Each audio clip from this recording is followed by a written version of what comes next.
الدين الخالص. الحمد لله نحمده ونستعينه ونستغفره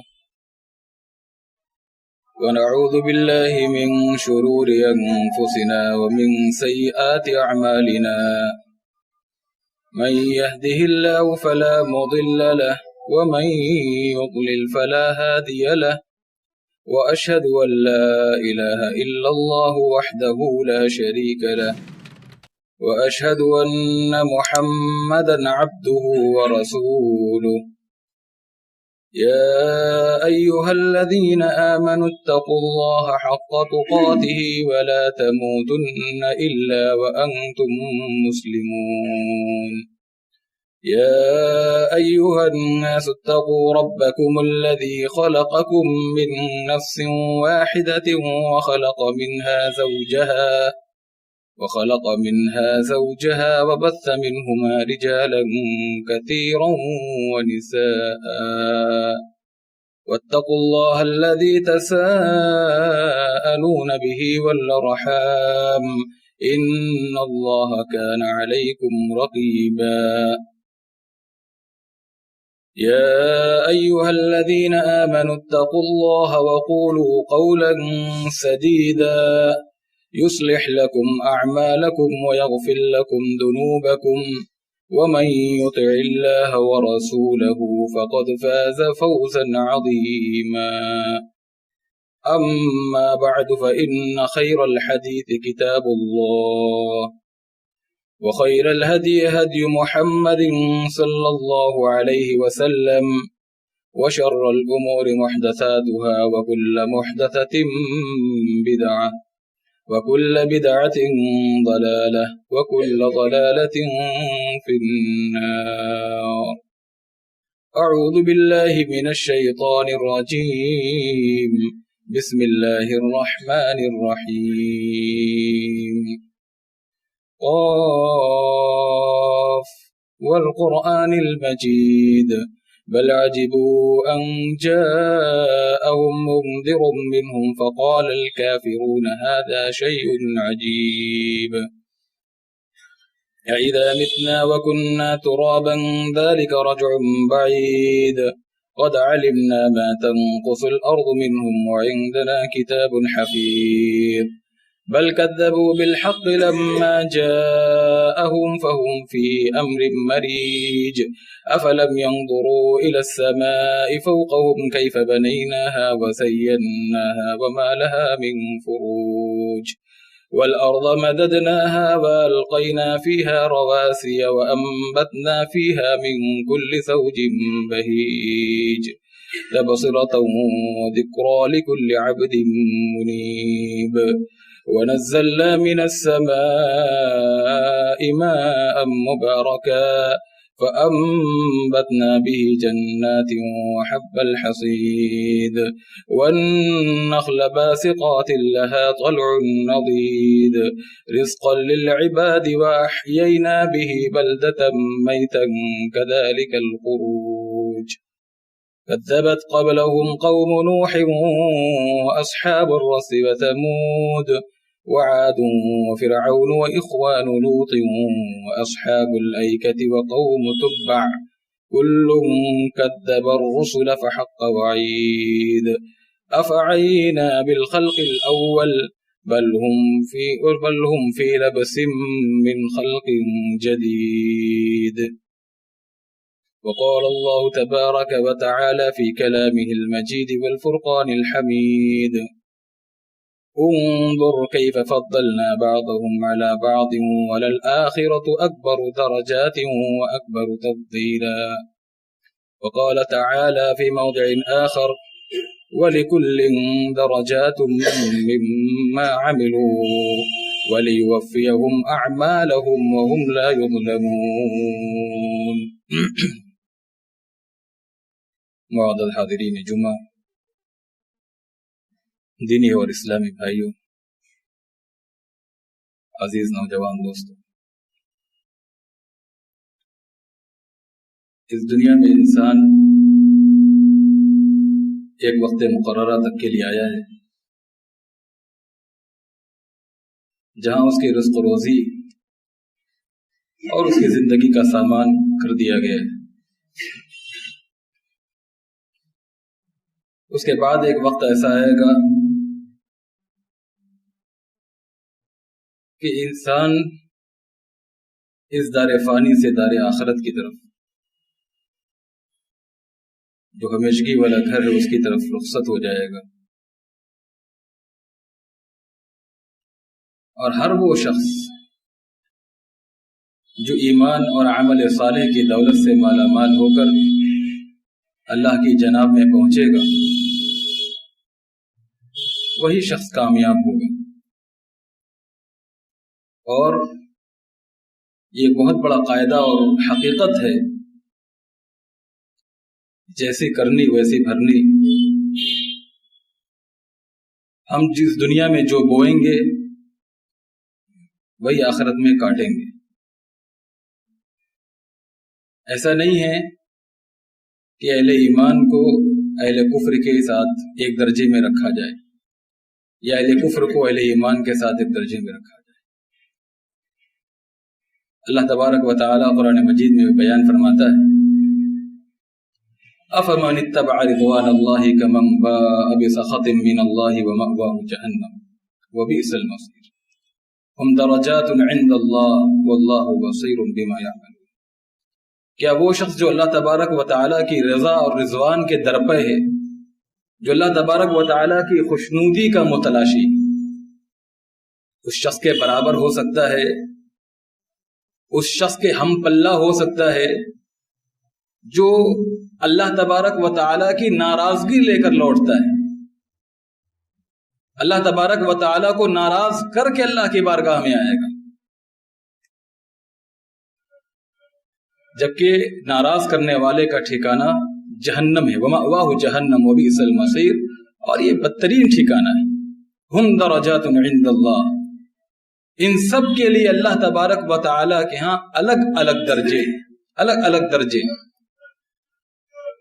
مومن جہاں مراتب عالیہ پر فائز ہوگا، وہیں کافر وہ بدترین جہنم کے یعنی نچلے درجے میں بدترین جگہ ہوگا۔ اسلام کا مزاج دیکھیے، اسلام دنیا اور آخرت دونوں جہاں کے لیے اہل ایمان کو محنت و مشقت، جد و جہد اور کوشش اور عمل کی تعلیم و ترغیب دیتا ہے، لیکن فرق یہاں پہ یہ ہے کہ وہ دنیا کے بالمقابل آخرت کے لیے مقابلہ و مسابقہ کرنے کی تعلیم دیتا ہے۔ اسلام اس بات سے قطعاً منع نہیں کرتا کہ آپ دنیا کے لیے محنت نہ کریں، آپ دنیا کے لیے دوڑ بھاگ نہ کریں، اور اسی طرح آخرت کے لیے بھی زور دیتا ہے کہ آخرت کے لیے کوشش کریں، آخرت کے لیے بھی خون پسینے بہائیں۔ لیکن فرق یہ ہے کہ دنیا کے بالمقابل آخرت کے لیے مسابقہ اور مقابلہ اور مسارعہ کی مبادرہ کی تعلیم دیتا ہے، کہ دنیا کے لیے مقابلہ نہ ہو، دنیا کے مقام و مرتبے کے لیے، جاہ و منصب و دولت کے لیے، یہاں کے فانی چیزوں کے لیے مقابلہ نہ ہو، مقابلہ ہو تو آخرت کے لیے۔ اور دنیا کا مقابلہ اگر انسان کرتا ہے تو یہ قیامت کی نشانیوں میں سے ایک نشانی ہے، اور یہ وہ فتنہ ہے جو قرب قیامت وقوع ہوگا، جس کی پیش گوئی آئی۔ صحیح بخاری کی حدیث، اللہ کے نبی صلی اللہ علیہ وسلم نے فرمایا، ابو عبیدہ بن جراح کو اللہ کے رسول صلی اللہ علیہ وسلم نے غالباً یمن کی طرف بھیجا تھا، وہاں سے جزیہ کا مال وصول کرنے کے لیے۔ وہ لوٹے مدینہ لے کر مال، تو صحابہ کرام کے چہرے پر مسرت بکھر گئی، بڑے خوش ہوئے۔ نماز فجر کے بعد اللہ کے نبی صلی اللہ علیہ وسلم نے جب ان کے چہروں کی مسرت اور شادمانی دیکھی تو آپ نے فرمایا کہ تمہیں بشارت و خوشخبری ہو، تم جس چیز کی امید لے کر یہاں حاضر ہوئے ہو وہ تمہیں ملنے والی ہے۔ فواللہ للفقر اخشى علیکم، اللہ کی قسم میں تمہارے بارے میں فقر و فاقہ کا خدشہ نہیں رکھتا، میں نہیں ڈرتا کہ تم فقیر و غریب ہو جاؤ گے، اس بات سے تم کنگال ہو جاؤ گے، اس بات سے میں نہیں ڈرتا، اس بات کا مجھے قطعاً خوف نہیں ہے۔ ولیکن اخشى علیکم ان تبسط علیکم الدنیا کما بسطت علی من کان قبلکم، فتنافسوها كما تنافسوها وتهلككم كما اهلكتهم. مجھے اس بات کا خوف اور خدشہ ہے کہ دنیا کے دروازے تمہارے لیے بھی کھول دیے جائیں گے اسی طرح جس طرح پچھلی قوموں پر، تم سے پہلی قوموں پر کھولے گئے، اور تم بھی دنیا کے لیے مقابلہ کرو گے جیسا کہ انہوں نے مقابلہ کیا تھا. دنیا کی رغبت کرو گے، دنیا کے لیے ایک دوسرے سے جلو گے جیسا کہ وہ جل رہے تھے، جیسا کہ وہ مقابلہ کر رہے تھے اور رغبت کر رہے تھے. وَتُهْلِكَكُمْ كَمَا أَهْلَكَتْهُمْ، اور یہ مقابلہ، یہ رغبت دنیا کی تمہیں ویسے ہی ہلاک کر دے گی جیسے پچھلی قوموں کو ہلاک کیا. آج ہمارا حال یہ ہے کہ ہم فانی دنیا کے لیے، اس برباد ہونے والی دنیا کے لیے صبح و شام دوڑتے بھاگتے، ساری جتن کرتے ہیں، لیکن نہ ہمیں آخرت کی فکر ہے، نہ امور آخرت کا ڈر ہمیں ستا رہا ہے. آخرت کی جو خطرناکیاں ہیں، آخرت کی جو ہولناکیاں ہیں، آخرت کی جو سنگینیاں ہیں، اس کا ہمیں کوئی اس کی فکر نہیں. اور عالم یہ ہے کہ ہمارا دل دنیا کے ساتھ معلق ہے، اور اس پیمانے پر معلق ہے کہ ہم نے آخرت کو پس پشت ڈال دیا. نہ آخرت کی فکر ہے، نہ آخرت کی کامیابی کی فکر ہے، اور نہ حصول جنت کے لیے کوئی سعی و کوشش ویسی جیسے اسلاف و صحابہ کرام میں تھی. یہی وجہ ہے کہ آج ہمارے معاشرے اور سماج میں مسلمانوں کے درمیان نماز کا معاملہ ہو، صدقات و انفاق فی سبیل اللہ کا معاملہ ہو، دیگر چیزوں کا معاملہ ہو، آج وہ ہمارے درمیان نیکیوں میں مسابقہ، مقابلہ، مسارعہ کا وہ جذبہ نہیں، وہ مقابلہ نہیں رہا جو صحابہ کرام کے درمیان نیکیوں کے میدان میں ہوا کرتا تھا، خیرات کے میدان میں ہوا کرتا تھا. اور نہ اس طرح کا کوئی جذبہ ہم لوگوں میں پایا جاتا ہے. وہ نیکیوں کے لیے مقابلہ کرتے تھے، نیکیوں کے لیے مر مٹتے تھے. وہ اللہ تبارک و تعالیٰ کے یہاں درجات کی بلندی کے لیے سعی کرتے تھے. اس کے لیے ضروری ہے کہ ہم جنت و جہنم کو پیش نظر رکھیں. جنت کی نعمتیں سامنے ہوں گی تو اللہ تبارک و تعالیٰ کی رحمت کی امید جاگے گی.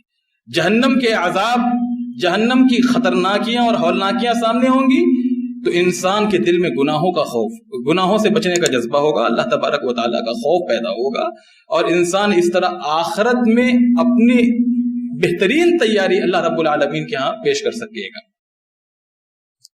اسی لیے اللہ کے نبی صلی اللہ علیہ وسلم نے جنت کا سوال کرنے اور جہنم سے پناہ مانگنے کی بڑی تاکیدی تعلیم فرمائی. آپ صلی اللہ علیہ وسلم نے فرمایا، من سأل اللہ الجنت 3 مرات، جو شخص 3 مرتبہ ایک مجلس میں، ایک دن میں، کسی بھی موقع پر 3 مرتبہ اللہ تبارک و تعالیٰ سے جنت کا سوال کرے، قالت الجنہ، جنت کہتی ہے اللہم ادخلہ الجنہ، اے اللہ اسے جنت میں داخل کر دے.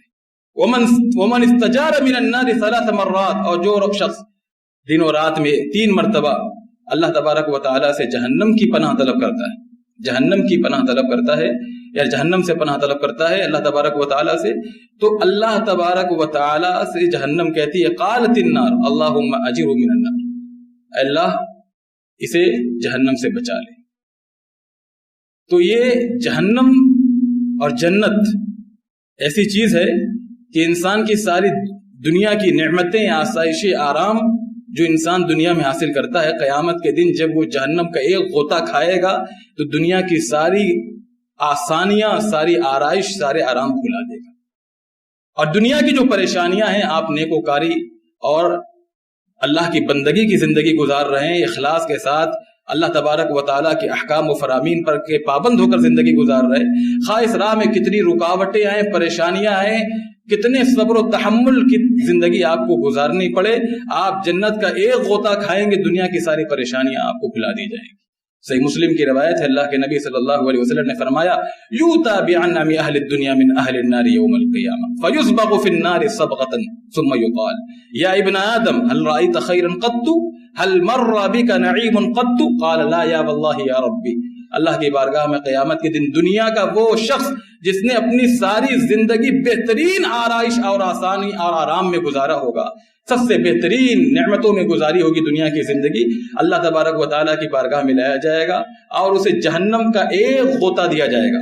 یؤتی بانعم اہل الدنیا من اہل النار یوم القیامہ فیسبغ فی النار، جہنمی ہوگا اور جہنم کا ایک غوطہ دیا جائے گا. نعمتوں کی زندگی گزارا ہوگا دنیا کے اندر، وہ اللہ رب العالمین جب اسے باہر نکالے گا اور پوچھے گا ثم یقال له کہ تو نے کبھی دنیا میں آسانی اور خوشحالی دیکھی تھی؟ کیا تو نے کبھی دنیا میں آسودگی پائی تھی؟ کہے گا قل لا فیقول لا یا واللہ ربی، لا واللہ یا ربی، اے پاک پروردگار میں نے اللہ کی قسم میں نے اپنی ساری زندگی خوشحالی اور آسودگی دیکھی ہی نہیں تھی۔ اس کے برمقابل وہ شخص آئے گا جو جنتی ہوگا، مومن ہوگا، ایمان پر اس کی موت ہوگی، اسے جنت کا ایک غوطہ دیا جائے گا، جنت کا ایک جھونکا اسے مارا جائے گا، اس کے بعد اللہ تبارک و تعالیٰ اسے جنت سے باہر نکالے گا اور پوچھے گا اے بندے بتا کیا تیرے اوپر دنیا میں کبھی مشقت بھی آئی تھی؟ کیا تو نے کبھی مشکلات کا بھی سامنا کیا تھا؟ فیقول لا یا واللہ یا ربی، کہے گا پاک پروردگار مجھے میرا دنیا میں مشقتوں اور تکلیفوں سے کوئی سامنا ہی نہیں ہوا، کوئی واسطہ ہی نہیں پڑا۔ تو یہ جنت و جہنم کا معاملہ ہے، جنت سامنے ہو، جنت کے مناظر، جنت کی نعمتیں، اللہ تبارک و تعالیٰ کا فضل، انسان نیکیوں کی طرف راغب ہوگا، جنت کی حرص پیدا ہوگی، گناہوں سے بچے گا، جب جہنم کے مناظر اور جہنم کی خطرناکیاں اور ہولناکیاں سامنے ہوں۔ جنت کے درجات اور جنت کی جو نعمتیں ہیں اس کے بارے میں بھی معلوم ہونا چاہیے۔ جنت، کون سی جنت کا سوال کریں، کون سی جنت کا سوال کریں؟ اسلام نے ہمیں اس کی تعلیم دی کہ ہم اللہ تبارک و تعالیٰ سے جب جنت کا سوال کریں تو کون سی جنت مانگیں۔ اللہ کے رسول صلی اللہ علیہ وسلم نے فرمایا فی الجنت 100 درجہ، جنت میں 1-2 درجہ نہیں ہے، جنت میں 100 درجے ہیں۔ فی الجنت 100 درجہ ما بین کل درجتین کما بین السماء والارض، ہر 2 درجے کے درمیان آسمان و زمین کے اتنی دوری ہے جتنی آسمان و زمین کے درمیان دوری، 100 درجے، اور ہر درجوں کے درمیان اتنی دوری جتنی آسمان و زمین کے درمیان دوری، مسافت۔ اور اللہ کے نبی صلی اللہ علیہ وسلم نے فرمایا کہ فی الجنت 100 درجہ ما بین کل درجتین کما بین السماء والارض، ہر 2 درجوں کے درمیان آسمان و زمین کی دوری، جتنی دوری آسمان و زمین کے درمیان ہے اتنی دوری ہے۔ اور آپ صلی اللہ علیہ وسلم نے آگے فرمایا کہ جب تم اللہ تبارک و تعالیٰ سے سوال کرو تو اسی جنت کا سوال کرو۔ کیوں؟ اعلیٰ جنت کا، جنت الفردوس کا سوال کرو، اس لیے کہ وَمِن فَوْقِهَا يَكُونُ الْعَرْشُ وَمِن فَوْقِهَا يَكُونُ الْعَرْشُ مِنْهَا تُفَجَّرُ أَنْهَارُ الْجَنَّةِ الْأَرْبَعَ، اس کے اوپر اللہ تبارک و تعالیٰ کا عرش الہی ہے، اور وہیں سے جنت کی چاروں نعمتیں چاروں نہریں پھوٹتی۔ یہ 4 نہر پانی کی ہے جو بالکل مزیدار ہوگا، جس میں نہ کوئی بدبو ہوگی نہ ذائقہ خراب ہوگا، دودھ کی نہر ہوگی جس کا کوئی سڑنے کا امکان ہی نہیں ہے، اور صاف شفاف وہاں پہ شہد ہوگی، اور اسی طرح ایسی شہد ہوگی جو پینے والوں کے لیے بڑی لذیذ ہوگی۔ فیہا انہار من ماء غیر آسن وانہار من لبن لم يتغیر طعمه وانہار من خمر لذۃ للشاربین وانہار من عسل مصفى۔ آپ صلی اللہ علیہ وسلم نے فرمایا کہ جب اللہ تبارک و تعالیٰ سے سوال کرو فاسألوہ الفردوس، تو اسے جنت الفردوس کا سوال کرو۔ تو جب جنت مانگے تو اللہ تبارک و تعالیٰ سے جنت الفردوس مانگے۔ جنت کے کتنے نام ہیں؟ جنت کے 7 نام علماء نے بیان کیے ہیں، دار السلام، دار الجلال، اسی طرح جنت المأوى، جنت النعیم، جنت الخلد، جنت عدن، جنت الفردوس، اس طرح 7 نام ائمہ کرام نے اور علماء کرام نے گنائے ہیں۔ جنت کی تعداد کتنی ہے؟ بعض لوگ سمجھتے ہیں کہ جنت ایک وسیع و عریض باغ کا نام ہے، ایک لمبی چوڑی جگہ ہے، وسیع و عریض باغ ہے، اسی میں ساری نعمتیں اور آرائش اور آسام اور اللہ تبارک و تعالیٰ کے جو انعامات و اکرامات ہوں گے وہی ہوں۔ حالانکہ بات ایسی نہیں، جنت کی متعدد اقسام ہیں، جنت کی متعدد قسمیں۔ ایک حدیث کے اندر اللہ کے نبی صلی اللہ علیہ وسلم نے فرمایا 2 جنت سونے کی ہوگی اور اس میں جو بھی چیزیں ہوں گی وہ سونے کی ہوں گی، اور 2 جنت چاندی کی ہوگی اور اس میں جو بھی چیزیں ہوں گی وہ چاندی کی ہوں گی۔ جنتان من فضة آنیتهما وما فیہما، جنتان من ذهب آنیتهما وما فیہما، 2 سونے کی ہوں گی اور اس کے اندر تمام موجودہ چیز جو ہوں گی وہ سونے کی ہوں گی، اور 2 چاندی کی ہوں گی اور اس کے اندر جو بھی چیزیں ہوں گی وہ تمام کی تمام چاندی کی ہوں گی۔ جنت کی قسمیں کتنی ہیں، یعنی کل کتنی جنتیں اللہ رب العالمین نے بنائی، اس کی تعداد کا صحیح علم ہمارے پاس نہیں ہے، کیونکہ شریعت میں اس کی وضاحت نہیں کی گئی ہے۔ لیکن ام حارثہ رضی اللہ تعالی عنہا کی حدیث سے بات معلوم ہوتی ہے، حارثہ بن سراقہ یہ غزوہ بدر میں شہید ہو گئے تھے، ان کی شہادت کے بعد اللہ کے نبی صلی اللہ علیہ وسلم کے پاس ان کی ماں آئیں، ام حارثہ۔ وہ جب آئیں اور انہوں نے کہا اللہ کے نبی صلی اللہ علیہ وسلم قد عرفت موضع حارثہ منی، یعنی میری جو محبت حارثہ سے تھی آپ پر آیا ہے، واضح ہے، بتانے کی ضرورت نہیں کہ میرے دل میں میرے بیٹے حارثہ کے لیے کتنی محبت ہے۔ اب چونکہ وہ شہید ہو چکا ہے تو آپ بتائیے فَإِن كَانَ فِي الْجَنَّةِ صَبَرْتُ، اگر وہ جنت میں ہے تو میں صبر کروں گی، وَإِلَّا اور اگر معاملہ ایسا نہیں ہے تو وَإِلَّا مَا رَأَيْتُ مَا أَصْنَعُ قَدْ رَأَيْتَ مَا أَصْنَعُ، جو میں کروں گی وہ آپ دیکھیں گے، یعنی خوب روؤں گی، دھوؤں گی، چیخوں گی، یہ چلاؤں گی، وَإِلَّا رَأَيْتَ مَا أَصْنَعُ، وگرنہ جو میں کروں گی آپ دیکھتے رہ جائیں گے۔ اللہ کے نبی صلی اللہ علیہ وسلم نے ام حارثہ سے فرمایا، یا ام حارثہ انہا لیست بجنت واحدہ، جنت ایک دو ہو نہیں ہے، جنت ایک دو نہیں ہے، انہا لیست بجنت واحدہ ولکنہا جنان کثیرہ، جنت بہت زیادہ ہے، جنت بہت زیادہ ہے، ولکنہا جنان کثیرہ فإن حارثة لفی الفردوس لفی افضلها او قال فی اعلی الفردوس، اور تمہارا بیٹا جو حارثہ جس کے بارے میں تم اتنی بے چین ہو رہی ہو وہ سب سے افضل اور سب سے اعلی جنت الفردوس میں ہے۔ اس سے معلوم ہوا کہ جنت بہت ساری ہے۔ جنت کے درجات بھی متعدد ہیں۔ ایک حدیث میں اللہ کے نبی صلی اللہ علیہ وسلم نے فرمایا کہ مجاہدین کے لیے 100 درجے، مجاہدین کے لیے اعدہ اللہ تعالی للمجاہدین فی سبیل اللہ، اللہ کی راہ میں جہاد کرنے والوں کے لیے اللہ تبارک و تعالی نے ایک ایسی جنت بنائی جس کے 100 درجے ہیں، 100 درجے، اور ہر 2 درجوں کے درمیان ما بین کل درجتین کما بین السماء والارض، اور 2 درجوں کے درمیان اتنی مسافت اور دوری و فاصلہ ہے جتنی دنیا یعنی زمین اور آسمان کے درمیان ہے، ہر 2 درجوں کے درمیان۔ یہ مجاہدین کے لیے اللہ رب العالمین نے بنائی ہے۔ اور حضرت عائشہ رضی اللہ تعالی عنہا کا ایک موقوفاً قول نقل کیا گیا ہے احادیث کے اندر، وہ فرماتی ہیں کہ جنت کے درجات کی کوئی تعداد معین نہیں کہ جنت کے کتنے درجات ہیں، یہ تو اللہ رب العالمین نے مجاہدین کے لیے، اللہ کے رسول صلی اللہ علیہ وسلم نے بتایا کہ ان کے لیے 100 درجات ہیں۔ آپ عائشہ رضی اللہ تعالیٰ عنہ فرماتی ہیں کہ آپ کو معلوم ہونا چاہیے کہ اللہ رب العالمین نے قرآن کی آیتوں کے برابر جنت کے درجات بنائے۔ کیوں؟ کہتی ہیں کہ اللہ کے نبی صلی اللہ علیہ وسلم نے فرمایا، یقال لصاحب القرآن یوم القیامہ، قیامت کے دن قرآن، حافظ قرآن، حامل قرآن، عامل قرآن، تالی قرآن سے کہا جائے گا کہ یقال لصاحب القرآن اقرأ وارتقی ورتل کما کنت ترتل فی الدنیا، قرآن پڑھتے جاؤ اور جنت کے درجات طے کرتے جاؤ، ورتل اور ٹھہر ٹھہر کر پڑھو جیسے دنیا میں تم سکون سے پڑھا کرتے تھے، کما کنت ترتل فی الدنیا، اور فرمایا کہ فإن منزلک عند آخر آیت تقرؤها، تمہاری آخری منزل وہی ہوگی جہاں تم آخری آیت پڑھو گے۔ اس سے معلوم ہوا کہ قرآن کی آیتوں کے برابر جنت کے درجات ہیں، یا ہو سکتا ہے اس سے بھی زیادہ ہوں، بہرحال نصوص سے یہی معلوم ہوتا ہے کہ قرآن کی آیتوں کے برابر اللہ رب العالمین نے جنت کے درجات بنائے۔ جنت کے درجات سے مراد کیا ہے؟ شیخ الاسلام حافظ ابن حجر رحمہ اللہ لکھتے ہیں کہ جنت کے بعض درجات حسی ہیں اور بعض جو ہے معنوی۔ حسی اعتبار، اس اعتبار سے بعض درجات کہ اللہ رب العالمین نے واقعی درجات جو بتائے ہیں کہ 2 درجوں کے درمیان اتنی دوری ہے، اتنی مسافت ہے جتنی زمین اور آسمان کے درمیان ہے، واقعی اتنی ہے۔ اور کہتے ہیں بعض معنوی اس اعتبار سے ہیں کہ اللہ تبارک و تعالیٰ سے، اس سے اللہ تبارک و تعالیٰ کے ہاں اس سے مراد قدر و منزلت ہے، مراتب عالیہ، آپ کا مقام بہت بلند ہو جائے گا، اللہ تبارک و تعالیٰ کے مقرب ہو جائیں گے، آپ کو منزلت ملے گی۔ حافظ ابن حجر رحمۃ اللہ فرماتے ہیں ادنا درجے کا جنتی اور اعلیٰ درجے کا جنتی یہ کیسے ہوں گے؟ ادنا درجے کا جنتی اور اعلیٰ درجے کے جنتی، ان دونوں کے بارے میں مغیرہ بن شعبہ رضی اللہ تعالیٰ عنہ کہتے ہیں کہ موسیٰ علیہ الصلوۃ والتسلیم جو اللہ کے رسول نبی گزرے ہیں، انہوں نے اللہ تعالیٰ سے سوال کیا ما ادنا اہل الجنت منزلۃ، ما ادنا اہل الجنت منزلۃ، یہ جنت کا ادنا درجے کا جنتی کون ہوگا؟ جنت کا ادنا درجے کا شخص کون ہوگا؟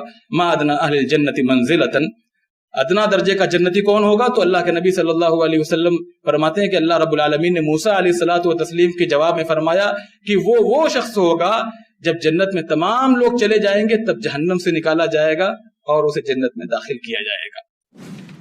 جب وہ شخص اللہ رب العالمین اسے کہے گا کہ جاؤ جنت میں داخل ہو جاؤ، تو کہے گا اللہ رب العالمین، اے پاک پروردگار، جنت میں تو سب لوگ اپنے اپنے گھروں کو وہ بسا چکے ہیں، اپنا اپنا گھر وصول کر چکے ہیں، حاصل کر چکے ہیں، اور جو تیری نعمتیں تھی وہ بھی انہیں حاصل ہو چکی ہیں، میرے لیے کہاں کوئی جگہ بچی ہے؟ اللہ رب العالمین اسے کہے گا ترضا ان یکون لک مثل ملک ملک من ملوک الدنیا، کیا تجھے یہ بات پسند ہے کہ تیرے لیے دنیا کے ایک بادشاہ کی پوری مملکت جیسی ایک مملکت ہو؟ وہ کہے گا رضیت ربی، میں راضی ہوں، اللہ رب العالمین کہے گا لک ذالک ومثلہ ومثلہ ومثلہ ومثلہ. 5ویں مرتبہ جب اللہ رب العالمین کہے گا کہ تیرے لیے اسی جیسی ایک مملکت، اسی جیسی ایک اور، اسی جیسی ایک اور، اسی جیسی ایک اور، اسی جیسی ایک اور، تو 5ویں مرتبہ کے بعد وہ کہے گا اللہ میں راضی ہوں. پھر اللہ رب العالمین کہے گا ھذا لک، تیرے لیے دنیا کے بادشاہ کی پوری مملکت جیسی 5 مملکت، ھذا لک وعشرۃ امثالہ، اور اسی جیسی 10 اور مملکت، یعنی 15 دنیا کی بھرپور مملکت کی طرح تمہیں مملکت دی جا رہی ہے. وَلَكَ مَشْتَهَتْ نَفْسُكَ، اور تیرے لیے وہ بھی ہے جو اس کی تو تمنا کرے گا. وَلَذَّتْ عَيْنُكَ، اور جس سے تیری آنکھوں کو لذت محسوس ہو. موسیٰ علیہ السلام کو بڑا تعجب ہوا. انہوں نے اللہ رب العالمین سے پوچھا کہ اللہ ادنا درجے کے جنتی کا یہ مقام ہے، جنت میں یہ درجہ ہوگا، تو اعلیٰ درجے کے جنتی رب فَأَعْلَاهُمْ مَنزِلَةً، اعلیٰ درجے کے جنتی کا کیا مقام ہوگا؟ اللہ کے رسول صلی اللہ علیہ وسلم فرماتے اللہ رب العالمین نے جواب دیا اولئک الذین اردت غرست کرامتهم بیدی وختمت علیها فلم تر عین ولم تسمع اذن ولم یخطر علی قلب بشر.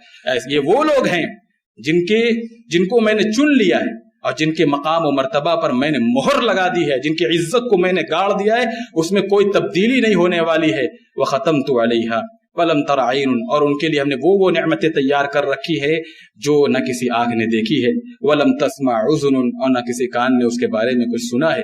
ولم یخطر علی قلب بشر، اور نہ کسی انسان کے دل میں اس کا کوئی خیال بھی کبھی گزرا ہوگا. اور ایک حدیث میں اللہ کے نبی صلی اللہ علیہ وسلم نے فرمایا جنت کا سب سے اعلیٰ درجہ اللہ رب العالمین نے میرے لیے لکھ دیا ہے، میرے لیے لکھ دیا ہے. اور آپ نے فرمایا کہ جب تم اذان سنو تو اذان کے بعد میرے لیے اللہ تبارک و تعالیٰ سے وسیلہ کا سوال کرو، اس لیے کہ وسیلہ یہ سب سے اعلیٰ درجہ ہے جنت میں جو اللہ رب العالمین نے میرے لیے خاص کر دیا ہے. اسی لیے آپ جب دعا اذان کے بعد پڑھتے ہیں اللہم رب هذه الدعوة التامة والصلاة القائمة آت محمدا الوسیلہ، تو وہ وسیلہ جنت کا سب سے اعلیٰ درجہ ہے جو اللہ کے رسول صلی اللہ علیہ وسلم کے لیے اللہ رب العالمین نے مخصوص کر لیا ہے. بہرحال یہ موضوع بہت طویل ہے، انشاءاللہ زندگی رہی تو کبھی آئندہ اس بارے میں مکمل اور مفصل گفتگو کی جائے گی. اللہ رب العالمین سے دعا ہے کہ العالمین تو ہم تمام مسلمانوں کو ایمان پر استقامت عطا فرما، ہمیں عمل صالح کی توفیق عطا فرما. یا رب العالمین تو ہمارے حسنات کو قبول فرما لے، ہماری سیئات کو درگزر فرما دے. ہمیں تو ان اعمال اور ان اسباب و طریقوں کو اختیار کرنے کی توفیق عطا فرما جو جنت کے حصول اور رفع درجات کے بلندی کا باعث ہوں. یا رب العالمین تو ہمیں جب تک اس دنیا میں زندہ رکھ، اسلام پر عمل کرنے والا بنا کر زندہ رکھ، اور جب ہماری ان سانسوں کا ڈور ٹوٹنے کا وقت آئے زبان سے کلمہ توحید لا الہ الا اللہ محمد رسول اللہ جاری و ساری ہو جائے. اقول قولی هذا فاستغفر الله لي ولكم ولسائر المسلمين من كل ذنب فاستغفروه انه هو الغفور الرحيم. بارك الله لي ولكم في القرآن العظيم ونفعني وإياكم بالآيات والذكر الحكيم انه تعالى جواد ملك بر رؤوف رحيم.